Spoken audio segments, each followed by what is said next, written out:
Hi, in this video, I will talk about the moving average techniques in investment. The moving average is one of the most commonly used technical indicators.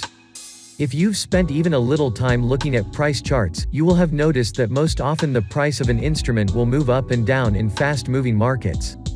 You may find that the price may be surging up only to plummet moments later before surging up again, increasing the potential for false signals.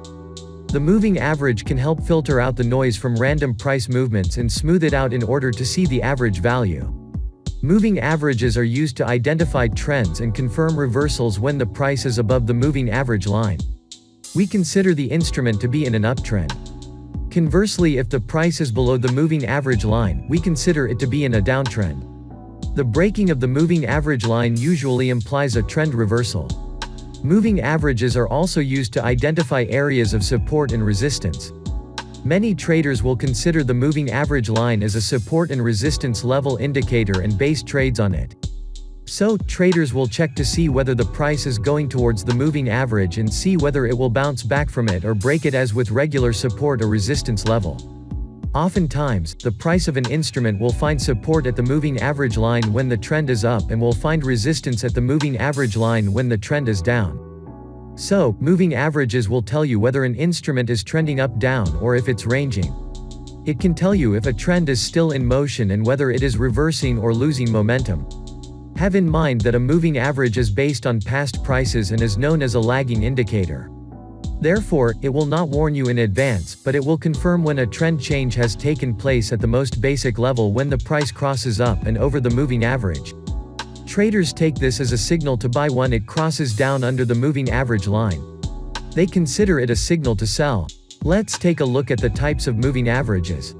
There are three main types: simple, weighted and exponential. We will discuss the simple moving average or SMA first and show you how it's calculated so that you can adjust it according to the given market circumstance.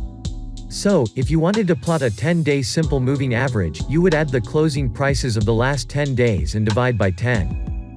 This calculation gives equal weight to each day. It's called a moving average as the oldest price is dropped each time a new period becomes available. In this way, ensuring that the average is based only on the last X number of periods in our example for the last 10 days.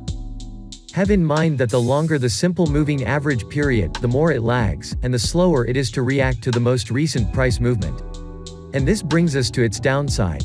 As equal weight is given to all periods considered in the calculation, the simple moving average is slower to respond to rapid price changes that might prove to be important.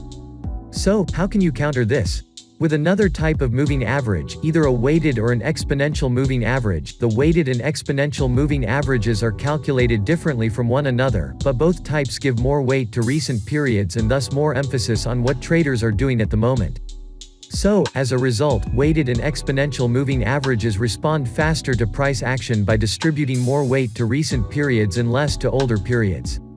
They reflect a quicker shift in sentiment, which can be due to changes in supply and demand or important news events that impact the traded instrument.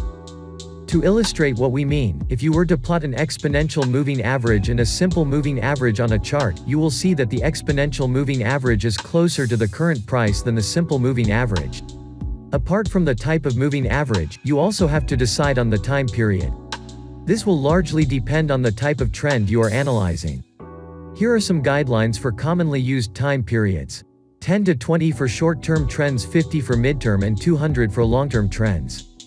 When and how should you use moving averages? Deciding which moving average to use and the time period will depend largely on your objective. Use exponential moving averages for shorter time frames, or if you're analyzing a fast-moving market, as you'd have more emphasis on the latest prices. Use simple moving averages if you're planning on holding a position for a longer period of time, as the exponential moving average might be too sensitive and give false signals.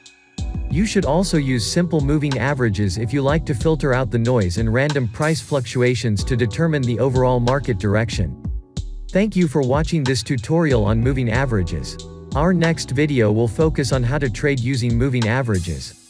If you are into this type of topics, please consider checking out other videos in this channel. If you have any questions, please let us know in the comment section and we will get back to you. We wish you good luck with your trading.